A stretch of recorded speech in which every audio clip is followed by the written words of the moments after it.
భద్రాచలం పర్యటనలో భాగంగా సీఎం రేవంత్ రెడ్డి సీతారాముల కళ్యాణాన్ని వీక్షించారు. ఆ క్రతువులో భాగస్వామ్యమయ్యారు. సీతారాముల కళ్యాణానికి సంబంధించినటువంటి తలంబ్రాలు, పట్టు వస్త్రాలను కూడా స్వామివారికి సమర్పించారు. ఆ తిరుగు ప్రయాణంలో ప్రభుత్వం ప్రతిష్టాత్మకంగా పంపిణీ చేసినటువంటి సన్నబియ్యం లబ్ధిదారుడి ఇంట్లో స్వయంగా కుటుంబ సభ్యులతో కలిసి సహపంక్తి భోజనం చేశారు. ఈ కార్యక్రమంలో మంత్రులు కూడా పాల్గొన్నారు. ప్రస్తుతం కుటుంబం అంతా ఉంది. సన్నబియ్యం పొందుతున్నటువంటి కుటుంబం ప్రస్తుతం మనం చూడొచ్చు. సీఎం రేవంత్ రెడ్డి కోసం వాళ్ళు చేయాల్సినటువంటి వంటలు చూడొచ్చు. టమాటా, ములక్కాయతో పాటు పప్పు, అటు మజ్జిగ, అన్ని రకాల వంటలు, దాదాపు పులిహోరతో పాటుగా వాళ్ళ శక్తి మేర పూర్తిగా అన్ని వంటలు అయితే వాళ్ళు తయారు చేసి సీఎం రేవంత్ రెడ్డితో పాటు కేబినెట్ బృందానికి కూడా వడ్డించినటువంటి పరిస్థితి. ప్రస్తుతం శ్రీనివాస్ మనతో ఉన్నారు, సన్నబియ్యం లబ్ధిదారు. ఆయనతో మాట్లాడదాం. సీఎం స్వయంగా ఆయన ఇంటికి వచ్చి భోజనం చేసిన తర్వాత ఆయనకి ఎటువంటి అనుభూతి కలిగింది తెలుసుకునే ప్రయత్నం చేద్దాం. దాదాపుగా ఎవరికీ దక్కనటువంటి ఒక ప్రయోజనం మీకు దక్కిందని చెప్పుకోవాలి. ఎందుకంటే స్వయంగా ఒక సీఎం మీ ఇంటికి వచ్చి భోజనం చేయడం, మీ కుటుంబంతో కలిసి భోజనం చేయడం, మీ కుటుంబ సమస్యలను అడిగి తెలుసుకోవడం, ప్రభుత్వ పథకాల యొక్క పనితీరు గురించి తెలుసుకోవడం, వాటి బెనిఫిషరీస్తో మాట్లాడడం వల్ల అసలు క్షేత్రస్థాయిలో పథకాల యొక్క ఇంప్లిమెంట్ ఏ విధంగా ఉందని తెలుసుకునే ప్రయత్నం చేశారు. అసలు సీఎం మీతో ఎటువంటి సంభాషణ జరిపారు, మీరు సీఎంకి ఏం చెప్పారు, సన్నబియ్యం పథకం కావచ్చు, ఇతరత్ర ఏదైనా ప్రభుత్వ పథకాల గురించి మిమ్మల్ని అడగడం జరిగిందా, ఏం చెప్పారు సమాధానం?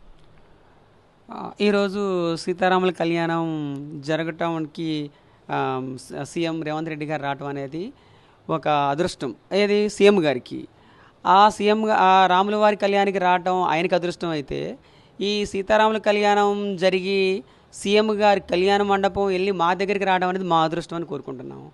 అదేవిధంగా ఈ తెలంగాణ రాష్ట్ర ముఖ్యమంత్రి సీఎం గారు రేవంత్ రెడ్డి గారు ఎవరైతే రేవంత్ రెడ్డి గారు మా పేద ప్రజలకు ఇంతకుముందు టీఆర్ఎస్ ప్రభుత్వం దొడ్డు బియ్యం కానీ లావు బియ్యం కానీ ఇవ్వటం వల్ల సంథింగ్ కొన్ని ప్రాబ్లంలు రావడం అయింది. కానీ ఈ సీఎం గారు మన తెలంగాణ ప్రభుత్వానికి ఇచ్చిన కానుక ఏంటంటే ఏప్రిల్ 1 నుంచి మనకి సన్న బియ్యం అని పంపిణీ చేయడం జరిగింది పేద ప్రజలకి. అదే ఇంతకుముందు పేద ప్రజలు లావు బియ్యం బయట కొనుక్కోవాలనుకోండి 60 రూపాయలు 70 రూపాయలు అవుతుంది. కాబట్టి ఆ సార్ ఏం చేశారు, పేద ప్రజలకు కానుకగా రాముల వారి కళ్యాణం కానుకో లేకపోతే ఆ తండ్రి కానుకో మాకు సన్నబియ్యం పంపిణీ చేయడం అని జరిగింది. సన్నబియ్యం పంపిణీ చేయడం జరిగింది. అదేవిధంగా రాముల వారి కళ్యాణం తిరుగు ప్రయాణంలో మా ఇంటికి వచ్చి అదే సన్న బియ్యంతో ఆయన మా భోజనం చేయడం అంటే ఆ స్వయంగా ఆ వైకుంఠం నుంచి ఆ రాముల వారు మా ఇంటికి వచ్చినట్టు ఉంది సార్. సాధారణంగా ఒక ఎమ్మెల్యే ఇంటికి వస్తున్నాడంటేనే ఒక హంగు, ఆర్భాటాలు, ఆ వాతావరణం అంతా వేరే ఉంటుంది. ఒక సీఎం మీ ఇంటికి వస్తున్నాడనే సందర్భంలో రావడానికి ఒక 72 గంటల ముందు హడావిడి ఏ విధంగా ఉంది, మీకు ఏమైనా కంగారు అనిపించిందా, ఆందోళన అనిపించిందా? ఎందుకంటే సీఎం స్థాయి వ్యక్తికి మీరు భోజనం వడ్డించి పెట్టాలన్న ఆలోచన వచ్చినప్పుడు ఏ రకాల వంటలు చేయాలనిపించింది? మీదేమో దాదాపు చిన్న కుటుంబం, కేవలం దారిద్ర్య రేఖకు దిగువ ఉన్నటువంటి కుటుంబమే. మీరు రేషన్ కార్డు ద్వారా వచ్చినటువంటి బియ్యాన్ని మీరు తింటారు. సో సీఎంకి అసలు ఆ బియ్యం నచ్చుతుందా, ఆ అన్నం నచ్చుతుందా, ఆ వంటలు నచ్చుతాయన్న ఒక ఆందోళన, టెన్షన్, భయం. ఎందుకంటే 4 రకాల లీడర్లు వస్తారు మీ దగ్గరికి, వచ్చి మాట్లాడతారు, ఏమున్నాయి ఇంట్లో, ఇది నీట్గా ఉంచండి, అది నీట్గా ఉంచండి అని కొంత హడావిడి చేసే ప్రయత్నం చేస్తారు.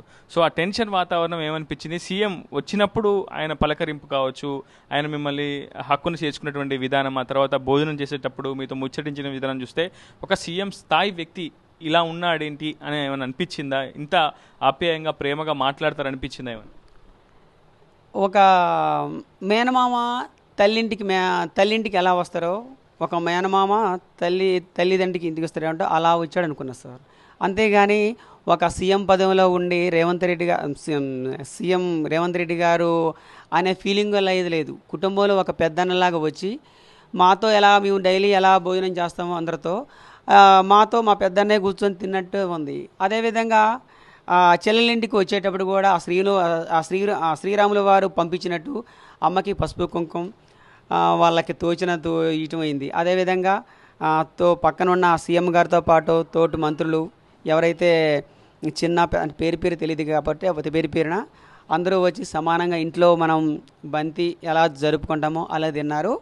ఈ సన్న బియ్యం అనేది కూడా అసలు ఫీలింగ్ అసలుకి మేము అనుకోవటం, చాలామంది కూడా చాలామంది కూడా అనుకుంటున్నారు ఆయన రావటం ఏంటి, వీళ్ళింటికి రావటం ఏంటి, ఈ బియ్యం తినటం ఏంటి అనేది అనుకున్నాం. కానీ ఆ శ్రీరాముడే మా దగ్గరకు వచ్చి తిన్నట్టు అనిపించింది సార్.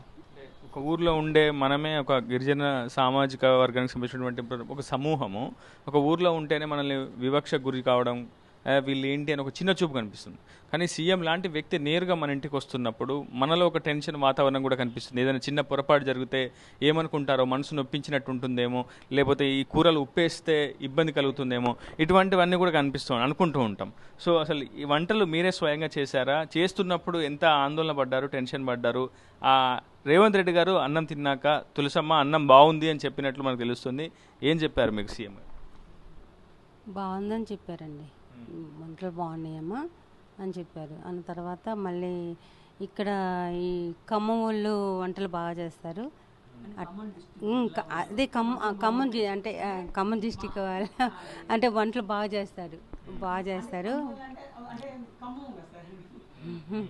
సరే సరే అని అన్నారండి. అంటే ఇప్పుడు నేను వచ్చాను కదా, నాకు ఇంకా బాగా చేస్తారన్న ఫీలింగ్ తోటి ఒక మాట అన్నారు సార్.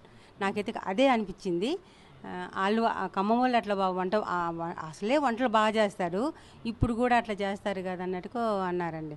సరే నా వంట ఎట్లుంది సార్ అని అన్న. అంటే బాగుందమ్మా, చాలా బాగుంది అని అన్నారు. ఇంట్లో చూస్తే కుర్చీలు, ఒక డైనింగ్ టేబుల్, ఒక హడావిడి హంగు ఏం లేదు. మరి ఒక సీఎంని నేరుగా మీరు కింద కూర్చోమట్టి చెప్పడం ఏమనుకుంటారో అనిపించలేదు సార్. వచ్చింది సీఎం, ఆయనతో పాటు క్యాబినెటే వచ్చింది మీ ఇంటికి. అనిపించలేదు సార్. ఎందుకు అనిపించలేదంటే ఆయనకే కావాలని వచ్చినప్పుడు మనం ఎందుకు ఫీల్ అవ్వాలి? నేనైతే అంతే అనుకున్నాను సార్. ఎందుకంటే కావాలని వచ్చారు, మన భోజనం చేయాలి, తినాలి, వాళ్ళు ఎట్ట తింటున్నారో ఏంటో అది కూడా మనం రుచి చూడాలనే కదండి వచ్చినప్పుడు ఎందుకు ఫీల్ అవుతారు వారు కదా? అందుకని వారు ఫీల్ అవ్వరు కాబట్టి మనం ఏది వండి పెట్టినా తింటారు. కానీ అడ్డుగొలిగేది వండి పెట్టం కదండి, కొంచెం రుచిగా వండి పెడతాము.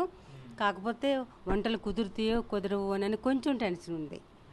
అది దాని తోడు నాకు కొంచెం ఒంట్లో బాగోక నాకు మా బాబు వాళ్ళ మమ్మీని వాళ్ళ మిస్సెస్ని తీసుకొచ్చుకున్నానండి. ఆ బాబాయ్ తీసుకొచ్చాడండి. తీసుకొచ్చి నాకు సాయం చేసి పెట్టారు. వాళ్ళ అమ్మగారే వండి పెట్టారండి. సీఎం గారు చెప్తున్నారు తులసమ్మ భోజనం బాగుంది, తులసమ్మ ఫీడ్బ్యాక్ కూడా తీసుకున్నాను, అనేక సంక్షేమ పథకాలకు సంబంధించినటువంటి విషయాలు కూడా చర్చించాను, మహాలక్ష్మి పథకంతో పాటు ఎస్ పద్మావతి గారు, ఓకే తులసమ్మ గారు, అదే తులసమ్మ గారితో ఈ ఇంటి సభ్యులతో మాట్లాడానని చెప్పి సీఎం గారు చెప్పినట్లు సమాచారం ఉంది. సో ఏమైనా ప్రభుత్వ పథకాల గురించి ఆరా తీయడం జరిగిందా? ఇంకేమైనా సంక్షేమ పథకాల గురించి మాట్లాడారా? సన్నబియ్యం ఎన్ని కిలోలు వస్తున్నాయి ఒక కుటుంబానికి? మీ అందరికి కలిపి ఎంత వస్తుంది? నలుగురం కదండి, మనిషికి 6 కేజీలు కదండి. ఎన్ని వస్తున్నాయి? 24 కేజీలు వస్తాయండి. 24 కేజీలు వస్తాయండి. పథకాల గురించి ఏం మాట్లాడలేదండి. అంత టైం ఎక్కడుందండి మాట్లాడటానికి, అందుకని మాట్లాడలేకపోయాము. ఇక నా గురించి ఏం మాట్లాడలేదు కానండి. మా పాప కోసం, మా బాబు కోసం మటుకి అడిగానండి. మా బాబుకు ఉద్యోగం లేదండి, మా పాపకు వెళ్తే బాగాలేదు, సాయం చేయండి అని మటుకి అడిగానండి. ఇక దయ, దేవుడి దయ. చెల్లెకున్నటువంటి సమస్య ఏంటి? చెల్లెమ్మకి చిన్నప్పటి నుంచి కళ్ళు ప్రాబ్లమ్స్, చుక్కలాలు రావడం వల్ల ఆపరేషన్ చేయడం ఏంటి సార్. అది మళ్ళీ మ్యారేజ్ చేయడం వల్ల, మ్యారేజ్ డిస్క్లోజ్ అవ్వడం వల్ల డిస్టర్బెన్స్, సైకాలజికల్ ప్రాబ్లం ఉంది. అట్లా మేము వెళ్ళటం రావటం చేయటం జరుగుతుంది. అదే ఏదో అంటారు గుడ్లో మెల్ల అన్నట్టు రేవంత్ గారు ఇచ్చిన ఫ్రీ బ్రష్ కూడా మా కుటుంబానికి ఉపయోగపడుతుంది. మా కుటుంబానికి ఉపయోగపడుతుంది అంటే తెలంగాణ ప్రభుత్వంలో ఎంతమంది కోట్ల ప్రజలు ఉన్నారు, వాళ్ళకి కూడా ఉపయోగపడుతుందా లేదా సార్?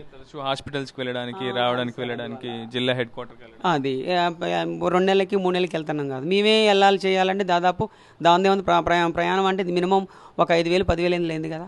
మరి మాకే ఒక కుటుంబానికి 10,000 అవుతుంది నెలకి. మరి యావత్తు తెలంగాణ ప్రభుత్వానికి మొత్తం రేవంత్ గారు ఇచ్చిన ఫ్రీ బస్సు మరి ఎన్ని లక్షలు ఆదా అవుతుంది సార్ ప్రజలకి? అది దానికి సంతోషం ఉంది. అదేవిధంగా ఈ 6 పథకాలు ఏవైతే ఉన్నాయో ఆ సారు 1 by 1 కరెంటు కానీ, మనకి రైతు భరోసా కానీ, గ్యాస్ కానీ, సంథింగ్ నెక్స్ట్ వచ్చే పథకాలు కానీ ప్రజలకు అందుబాటులో ఉంటే నెక్స్ట్ సీఎం కూడా మన రేవంత్ రెడ్డి గారే కావాలి. మాలాంటి ప్రజలు మేము కోరుకుంటున్నాం సార్. అది మొత్తంగా వాళ్ళంతా కూడా. నా పేరు పద్మావతి అండి. అంటే మీరు ఇంకా చెప్పేది ఏం లేదండి, ఇంకా పైలుగా ఏం చెప్పేది ఏం లేదులేండి. పాప కోసమే నేను కొంచెం ఆలోచిస్తానండి. నా పాప కోసం ఏదన్నా సాయం చేస్తే నాకు అదే సంతోషం అనిపిస్తుంది. మొత్తంగా వాళ్ళు సంతోషాన్ని అయితే వ్యక్తం చేస్తున్నారు. ఒక సామాన్యుడైనటువంటి తమ ఇంటికి నేరుగా సీఎం రేవంత్ రెడ్డి రావడం, తమతో కలిసి భోజనం చేయడం, ఆయన వెంట మంత్రులు కూడా వచ్చడం కొంత ఆనందం అయితే వాళ్ళలో ఉంది. వాళ్ళ ఇంటి సమస్యలన్నీ కూడా కొంత తీరుతాయన్న అభిప్రాయం కూడా వాళ్ళు వ్యక్తం చేస్తున్నారు. ప్రధానంగా వాళ్ళ ఇంట్లో ఉన్నటువంటి వాళ్ళ సిస్టర్ కోసం కూడా కొంత ప్రభుత్వం తరపున ముఖ్యమంత్రి హోదాలో రేవంత్ రెడ్డి కూడా కొంత సాయం చేస్తామని ప్రకటించినట్లయితే మనకు సమాచారం అయితే అందుతుంది. ఏదేమైనప్పటికీ ఒక సామాన్యుడైన తమ ఇంటికి సీఎం రావడం, సంక్షేమ పథకాల గురించి ఆరా తీయడం అయితే తమకు కొంత సంతృప్తినిచ్చిందని వాళ్ళ అభిప్రాయం అయితే వ్యక్తం చేస్తున్నారు. ఈ వీడియో హైదరాబాద్తో రిపోర్టర్ ఉదయ్, RTV భద్రాచలం నుంచి. మరిన్ని వీడియోస్ కోసం ఛానల్ ని సబ్స్క్రైబ్ చేయండి. లేటెస్ట్ అప్డేట్స్ కోసం వాట్సాప్ ఛానల్ ని ఫాలో అవ్వండి. ఆ లింక్ డిస్క్రిప్షన్ లో ఉంది.